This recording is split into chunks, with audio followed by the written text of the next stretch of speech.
Well, I hope you are ready for tonight. You can go ahead and turn in your Bibles to Ephesians chapter 5. And if you guys have your YouVersion, I'm so sorry. I did not get it ready for tonight. Some things had come up. But we do have some PowerPoint for you to follow along.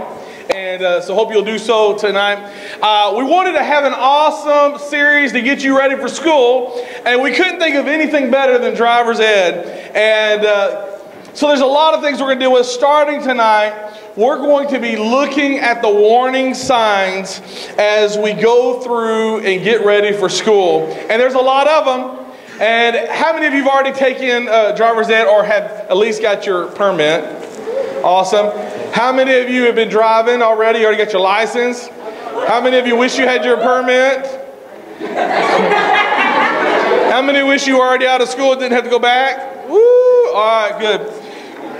Let's talk a little bit about warning signs. If you did your proper studying, you know what warning signs are and traffic signs. So here they are. Here's my definition. They are signs that indicate a hazard ahead on the road that you may not be rapidly ready or may not be ready for the driver. They are there to keep the vehicles from straying into danger and going too fast and to going off limits. And so you are most likely to find warning signs in potential danger areas. If you see a yield sign, like way up here. Cody, wrong way. Okay, there you go, Cody. See, Cody's great at that, but Cody sometimes gets a little ADD, so I got to focus with Cody, and he focuses with me. We work together. We're a great team. All right, so Cody goes up a little higher out up here. All right. All right. All right. Now, this would be a good symbol to say you ought to slow down. You might want to take notice about what's going on around you.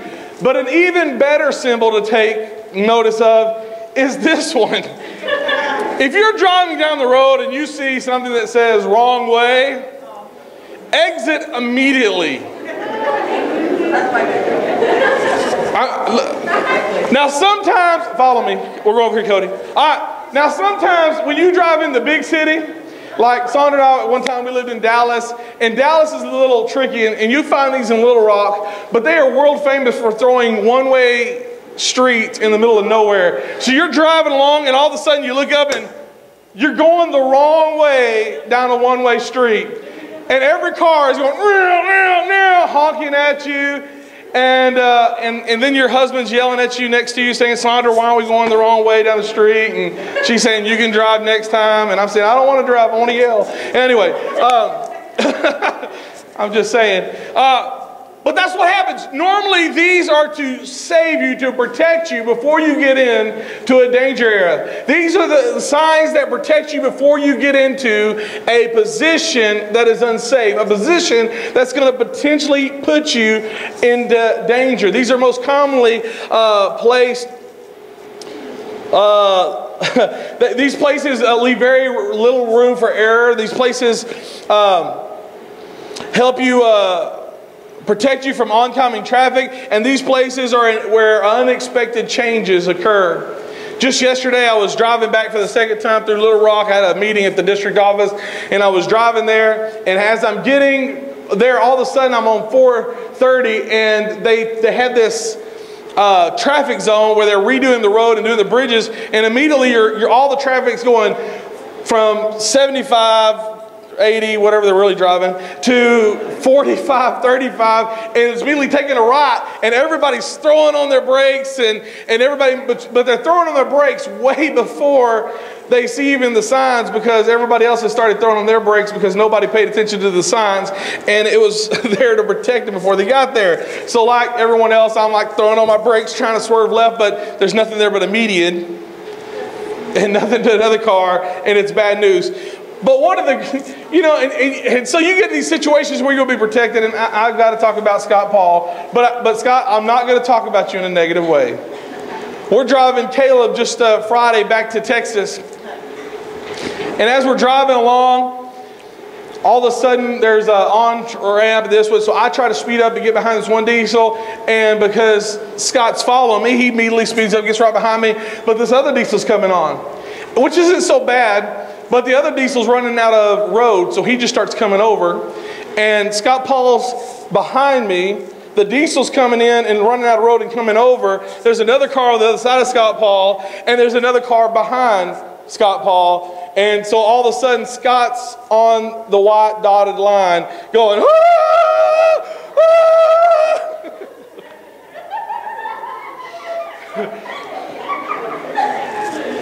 Scott said he looked up at me, and in my mirror, he sees me going. Josh is in the car with me. I said, they're about to get hit. He's going to kill Caleb. What's wrong with it? No, I'm kidding.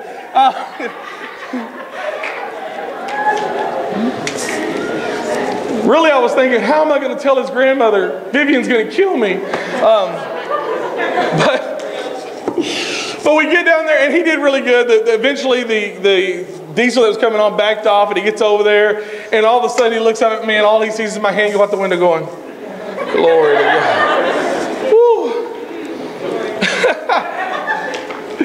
But you know, just like in these areas, there are issues in life where you see warning signs ahead of time, and they are there to protect you. As a matter of fact, if you look at your notes, or up on the PowerPoint, it's there to direct and to protect you. These signs are there to direct you and to protect you and to guide you. You know, we see a lot of these signs, and we think that they're there for the reason to hinder us. We don't really understand. As a matter of fact, you're driving along, and you say, why is this a 20-mile-per-hour zone?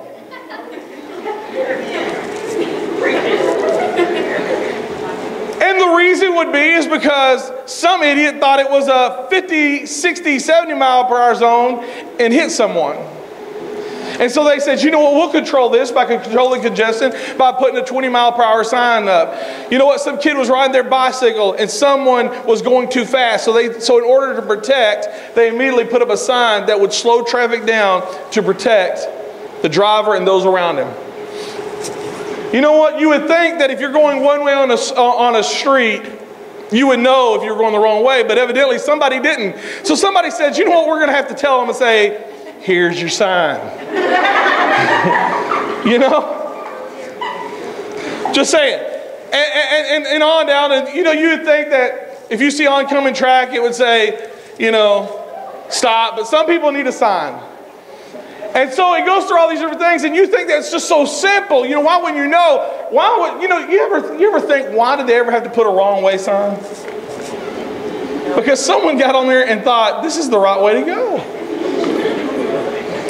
And as funny as that is, that's what this whole series is about. For many of you, there have been people who said, don't you see the warning? Don't you see the sign? You are putting yourself in a bad relationship. You are putting yourself with some bad friends. You're putting yourself in some situations that's down the road is going to lead into some trouble. The signs are there and you're like, I don't care about no signs. And you drive on and you think, it's fine. I'm going to be fine. I don't have to worry about these things. So the whole purpose of this whole series tonight and this whole month is really to talk about, are you looking for the signs that is evidently out there that God's putting in front of you for you to watch out for? Jeff is, of course, one of our leaders who we love and works for the state police and does a great job, and he's always getting the dispatch of wrecks and situations that are going on. And you know what? Many times had people paid attention to the warning signs, the street signs, or even so simple as the law that says don't drink and drive.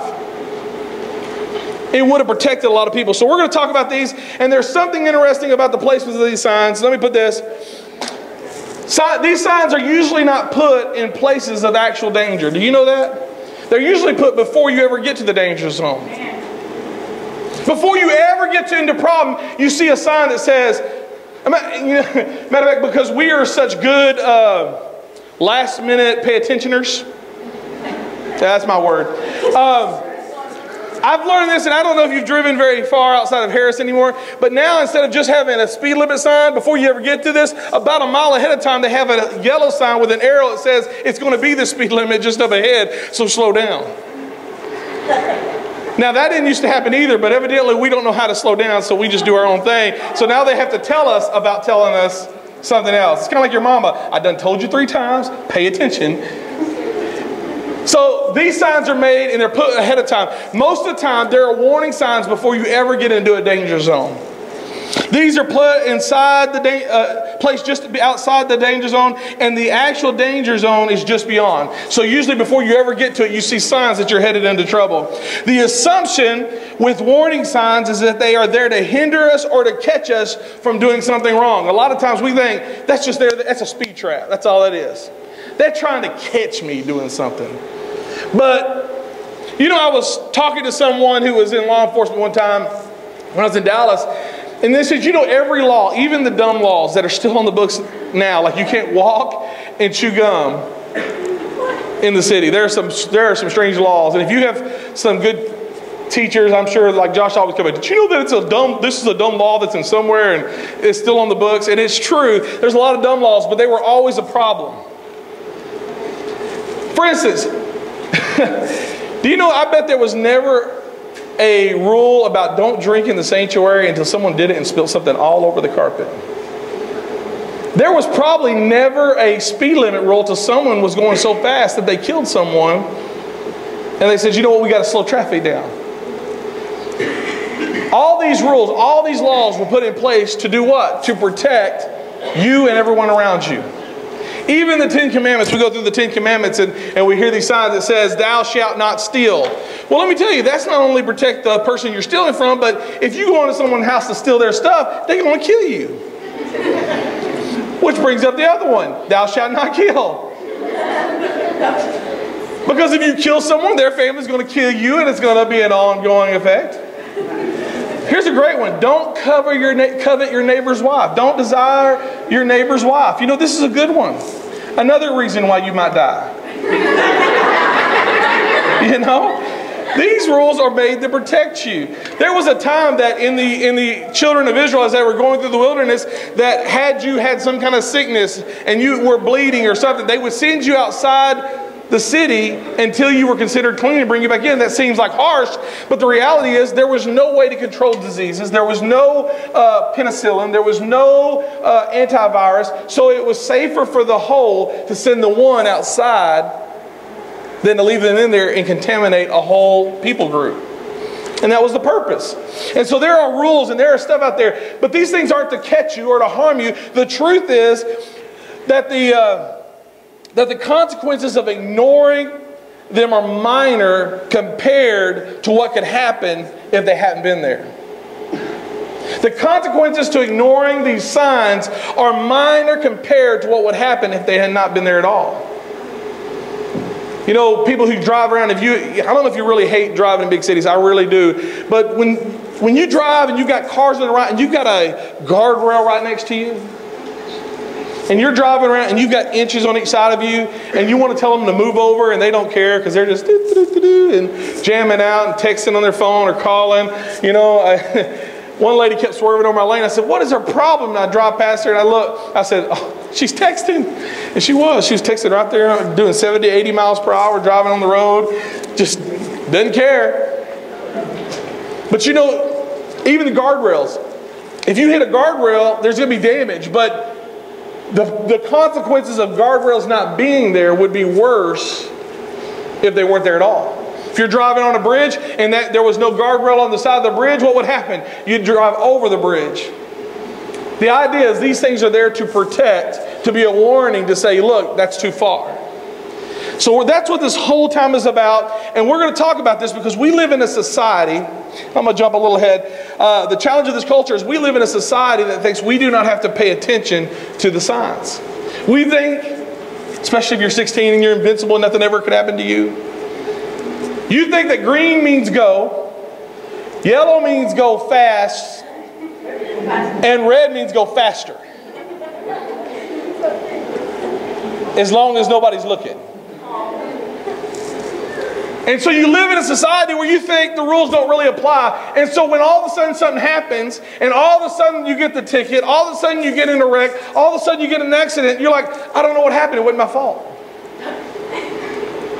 But you ignored the signs before they ever got there. Before there ever was a situation, you ignored the situations that were there. The challenge for all of us is simply this, to not get to the place where we think that we don't have to heed to the sign. Culture says ignore it. Matter of fact, they don't even say pay attention to it. They don't say don't drink alcohol. They say drink responsibly. They don't say sex, I don't have sex. What do they say? Wait till you're ready. They don't say, you know what they say to parents? They say talk to your kids about drugs. Not don't do it. When it comes to money, and this is one I just hate, you know, when it talks about money, they don't say don't have debt. They say just consolidate your debt. Just put it all in one pocket. Just bring it all together. It's no big deal. So instead of saying warning, culture says just do your own thing. It'll all work out. Do your own thing. Just be responsible. Just be cautious. Just be careful. So none of these things seem to alert our conscience. So that's what we're going to get into. Even though these are not original ideas, they were both dealt with in the Old and New Testament. And so we're going to deal with it today in Ephesians chapter 5, verse 15. And we're going to go on to verse 18. Just to give you a little context of the scripture, Paul has just finished a whole series. He's warning about all sorts of things. He's saying things like don't avoid greed, avoid marriage, wrecking, immorality, dishonesty, avoid all these things. These things will harm you. And he talks about all this list of things that you should avoid and don't do, to which everybody looking on all of a sudden starts going, we can, but we're just not good enough. And so he starts to pick up on them. So he starts beginning to say, well, this is how you do it. And this is where we pick up on the warning signs. This is the very next verse, verse 15. And it says this in the NIV, be very careful then how you live. Literally, look out, watch out, be careful. One version even says this way, it's translated into be careful where you walk. Not like just how you live, but be careful where you walk, where you step. Be careful each step you take. We know this. The Bible says the steps of a righteous man are ordered by the Lord. And so when it says be careful how you live, be careful how you walk. You know what it means? We used to have, at our other house, we were a little, I don't want to use the word lazy, but did enjoy taking the dogs out. So we had a little chain and we stuck it right by the door, and we would hook the dogs onto the chain, and we let them go out there and do their business in the morning and the evening and whenever we'd come home. And the problem with this is that when anybody would come into our house and want to go outside, we always kind of had to say, watch where you step. Because you might step in a surprise you may not want to step in. Because in the same 10 square feet of grass, that's where all these little bombs were. And so literally when you read this verse, it says literally, be careful where you step. Be careful how you walk. Be careful where you're going. Look for the signs. Before you ever get into danger, be careful. Pay attention to the signs. Because before you ever get to a place that's going to be a problem area, there's going to be signs that tell you what's going on. There's going to be signs that tell you where to turn off. There's going to be signs. Listen, as you get older, man, there's adults in here. Let me tell you, there's going to be signs before you ever get deep in debt and you file bankruptcy, you go through all these situations. There's going to be signs before you ever get there that says, you know what, pay attention. Watch out. You're getting too close. Sexually, before you go too far, there's going to be warning signs. There's going to be something in your stomach. There's going to be something in your mind that says, wait, stop, wait, you're going too far. In relationships, there's going to be signs that tell you, but we ignore those signs. I can't tell you how many times I sat across to somebody, they say, you know what, all my friends hate my boyfriend. You know what? Hello. Because everybody knows he's a jerk but you.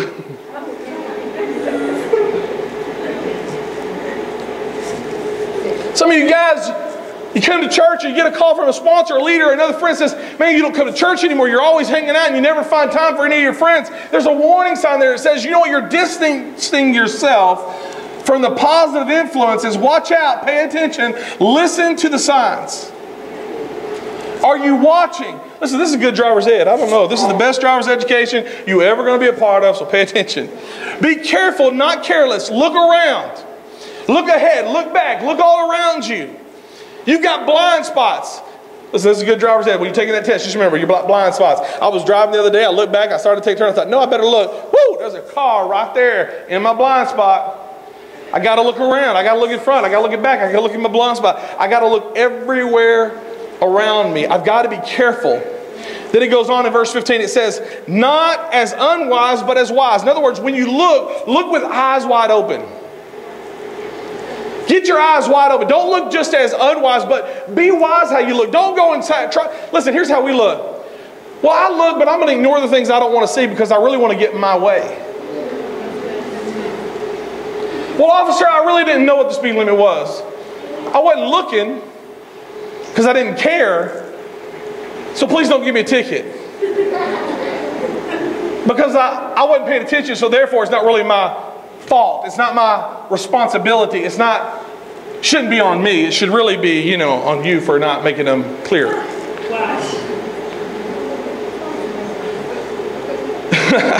This is good preaching. I don't care who is listening. Listen. Look with eyes wide open. Pay attention. They're all around you. Look as wise. If you were looking for your best friend, if you were looking for your sister, your brother, your mom, if you had kids of your own, you were looking, what would you say if they were making the same decisions as you? Are you looking with eyes wide open? Are you looking and avoiding what you really don't want to see? Are we going around and the signs right there, we're like, I don't see. I guess it's okay. I guess the coast is clear because I don't see it. Truth is, I know it's there. I just don't want to see it. Tell on Sandra again just because these are good, funny stories. Living in Dallas, it's okay, baby. I love you. I'll buy you dinner. We were living in Dallas, and there were always road construction going on. Always. And we would literally be a block or two from our house. But you would be sitting in traffic for an hour. So my wife decided that rule didn't apply to her. So she would just drive through the medium, up to the side road, and she'd go home.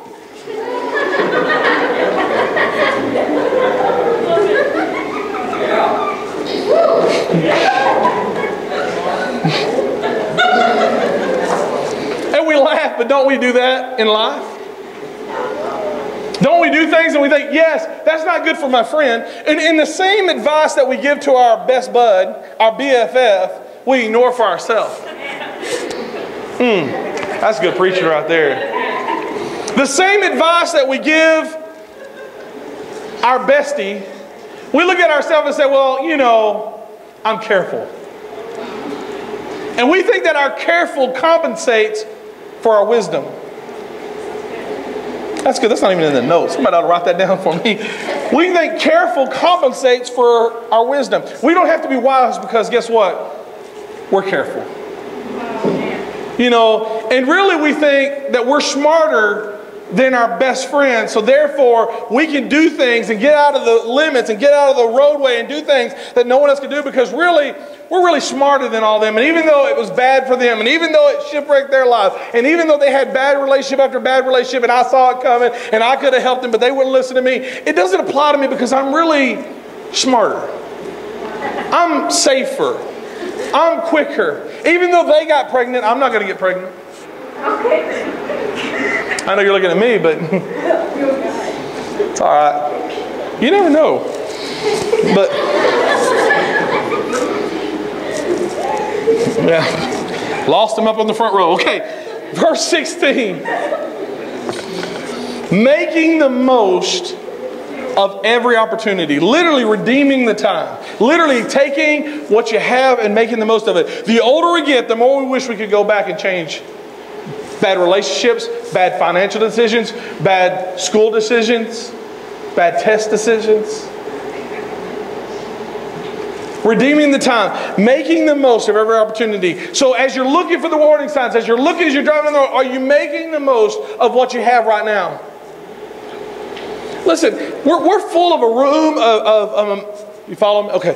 We're full of a room of amazing men and women of God who go to camp and you get saved and you get rededicate your life. You go through all this and you look up and you're like, oh, the light's been turned on. You've been, my goodness, you have gone to the hospital. You're saved, redeemed, whatever. You shout. You're like, woo, I've never felt as good in my life. And then we go back out and we live reckless lives. And we see opportunities and we let them pass us up because why? We think that we're smarter and we can be careful enough to avoid the consequences of bad decisions. We do. We think that we can avoid consequences. See, even though they got caught, we won't get caught. Even though they messed up and it blew up their life, it's not going to be the same for me. Even though they drank and got too far, and even though mom drank too much, and mom's on drugs, and daddy's on drugs, and they're all drinking, and they're all partying all the time, and they can't keep a job because of it, it's different with me because I'm going to be responsible. Even though they went too far and they don't know how to stop, even though they yell and scream, I'm not going to be in marriage like that because I'm going to be responsible. Yeah, I know he does some things now, but listen, after we get married, after we get, later on in life, after he gets to know it, it'll all get better then. If we just date long enough, he'll change. If I could just get him to church a few times, if I could just get him into youth group, everything will be better. It won't be the same because if I could just get him to church, they'll just all change. Everything will get wonderful. Oh, this is good. Oh, Pastor Brian, let me tell you, you know why I know this? I'm not even doing this because it's a spiritual thing. I'm doing this because I have sat across the table time and time again and counseled with people who've made bad decisions over and over and over again. And not just me. I've got a room full of sponsors and leaders who've been youth sponsors for years, who have sat across or on Facebook or on text with another student who's made these bad decisions time and time again, but somehow each time they think, it wasn't going to happen to me. I'm telling you out of experience, you are not above the consequences of your actions. Not even in the notes, but here it is. Whatever you sow, you'll reap. Whatever you sow, you're going to reap. One day, if you ignore the consequences, you keep making bad decision after bad decision, ignoring the decisions and the warning signs that are in front of you, one day, you're going to reap the results of your bad choices.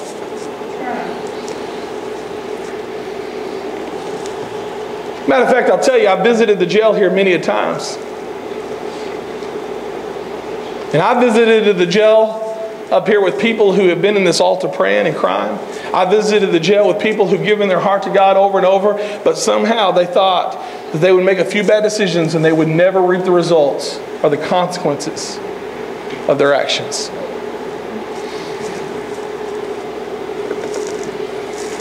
We even live in a generation that when you finally reap it, it's not even a big deal because everybody's messed up at some point. The older we get, the more we wish we could go back in relationships and all the waste of time. And then it goes on in verse 16, because the days are evil. Dangerous times.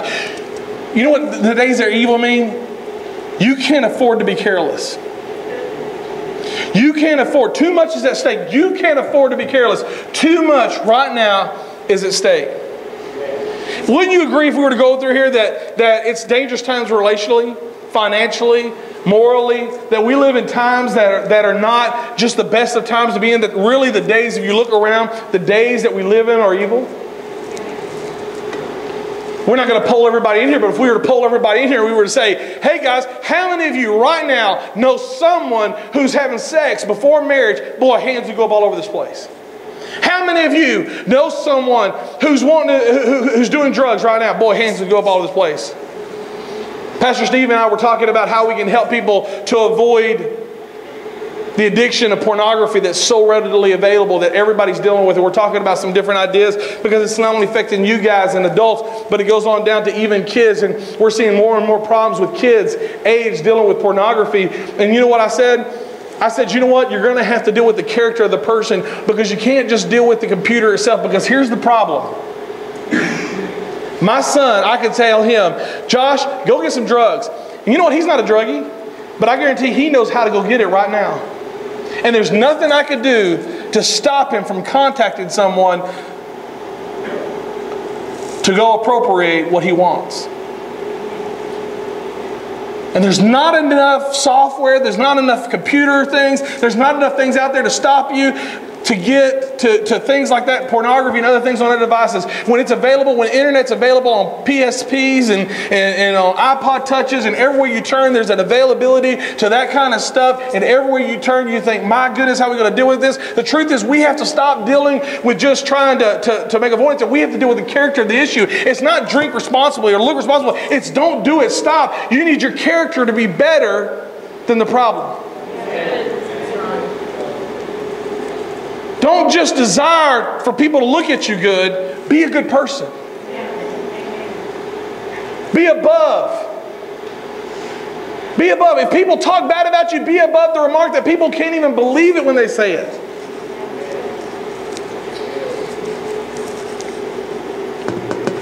Lost my place. Some unexpected curves you didn't see coming. Things coming down the road you didn't see. There's less margin for error. So what do? Because the days are evil. Verse 17. Therefore don't be foolish, but understand what the Lord's will is. This is imperative. Face up. Quit doing things. Quit deceiving yourself. Quit thinking that you are above the consequences. Quit thinking that you'll never get caught. Quit thinking that even though if you keep going 100 miles per hour, nothing's ever going to happen to you. Quit thinking that if you're going 180 miles per hour on your little motorcycle, that you're never going to crash. Because you're in life and you're going 100 miles per hour and everybody's saying, slow down, slow down. Do you see what's going to happen? Watch out, watch out. And you're like, nothing's going to happen. Then all of a sudden your life falls apart and you think, I don't even know what happened. You already know what God would have you do. You know that you're already dancing on the edge of disaster. Your conscience is talking to you. You've already had some near misses. And what we're saying to you tonight is wake up. Wake up. You're falling asleep at the wheel. You're driving like nothing's going to happen. Wake up. Because the consequences of our actions will eventually catch up.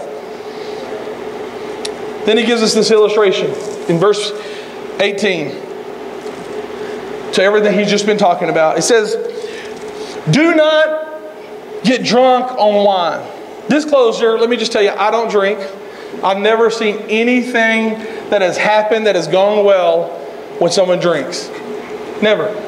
I've never had sat across the table from someone and they said, listen, everything was going bad, then one day we started drinking and everything got better. Never. It's never happened. Matter of fact, most of the stories I hear is one day they started drinking and they couldn't stop. Then he started hitting mom. I was at a party, started drinking and lost the reality. Next thing I know, I was being raped. Next thing I know, I was going further than I thought I would have gone. I was drinking and then this happened. Never did it ever start. So here it is. It says, don't get drunk on wine, which leads to debauchery. Now, before we talk about debauchery, I want you to understand Paul's words, what he's really saying here, because people want to say, well, drinking is not a sin. I love that. You know, you hear that a lot right now. We just went wet in our whole area, and everybody wants to say that drinking is not a sin, drinking is not a sin. And you're right, getting drunk's a sin. But here's the problem. We think that we can avoid drinking. We think we can avoid drinking alcohol. We think that we can get to the place where nothing's going to happen and we're going to get further. And the problem, we don't see what it leads. Drinking never leads to good. It always leads to problems. So here's what he says. And here's the point that Paul's really trying to say. Getting drunk is not the problem, according to Paul. It's what it leads to. Drunk is the danger zone. It's the sin before the sin. It's the sin before you have the results. It's the sin before you really get into something worse. Drunk is the danger zone. Hitting it should be a problem for you. But the problem is, for some people in here, it's the goal. For some of you, it's a nightmare. But perhaps some of you have never been in a place where you've seen somebody change so much when they were drunk. And you know what? You see people get drunk and you see them at parties, you see them on TV, and it's all funny until someone dies. Someone gets beat up. Till someone's in the hospital. It's all funny till it gets to that point. So dealing with debauchery. Drunkenness leads to debauchery. Debauchery, the definition is this. It's extreme indulgence that results in a loss of control. That can be alcohol, lust, greed, anger, and food, and so forth. It can lead, and that's debauchery. We need warning signs to keep us from getting to the place that we hand the control that we have over to something or someone else. And constantly we get ourselves in places where we are handing control over our life over to someone or something else. So here's the answer. Here's what he says in verse 18. Instead, be filled with the Spirit. Here's the issue. The issue is influence. Who are you allowing in control? Who are you allowing to make the decisions of your life? The issue, instead, be filled with the Spirit. Who or what are you allowing to dictate the behaviors of your life? This is just good preaching. I tell you what, I don't care if I'm just listening, right, son? That's what it is. Listen, God wants to be so in control of your life that when you even think about calling her, calling him, going to that party, you are so convicted in your life that you can't go. That it weighs so heavy on your heart, you have to stop. You have to call your friend. You have to call your pastor. You have to call someone. You have to Facebook and say, help me. I'm tempted. I want to go too far. Here's the deal, and this is just kind of my point. You probably want to write this down. We don't plan to mess up our lives any more than we plan to wreck our cars. We just don't plan not to. We don't plan to mess up our lives any more than we plan to wreck our cars. We just don't plan not to. Nobody plans. Financial ruin, debt, we go through all this, violent relationships, to get involved with a boyfriend or girlfriend before marriage when we shouldn't, and we know we shouldn't. We fall in love with someone with their character really lacks the questionable character of someone that we should be dating. To become addicted to anything. Warning signs are there to help you plan not to. Please don't insult yourself by saying, I have faith in God that God's going to help me through this. God's going to help me deal with this. God's going to take care of me. Listen, He's trying to. That's what the warning signs are all about. That's why He's giving you what He's doing. I'll be careful. This is how you be careful. You watch for the signs that are ahead and you stop before you ever get there. I don't see construction zone yield and keep blazing through at 80 miles per hour. I slow down and I pay attention and I say, I've got to take careful steps because this is a dangerous area to be going through. I'm going to ask the worship team, the musicians, just the guitar players really. I just want really them to come right now. We may ask everybody else to come later.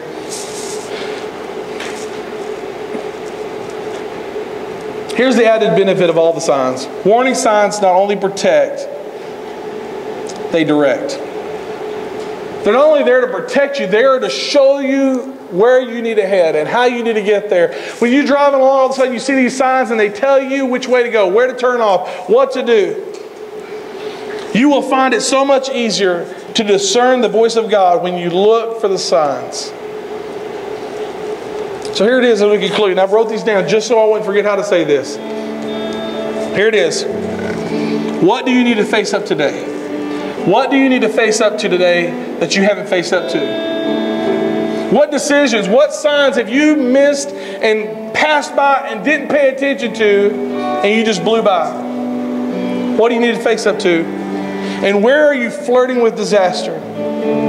See, that's where we need to begin tonight. These areas, right now, that's where we need to begin tonight. Where are you flirting with disaster thinking, you know what, it's not going to happen to me. Yeah, it happened to my friend. It happened to my mom. It happened to my sister. It happened to my cousin.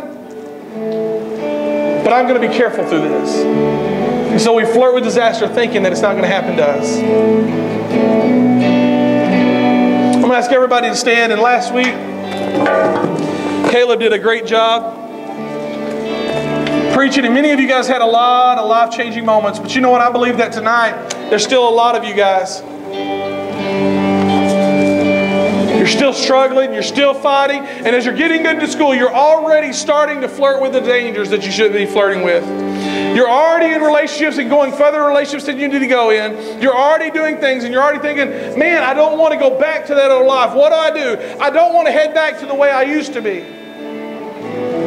We just sang a song at worship time earlier. It says, I need you more.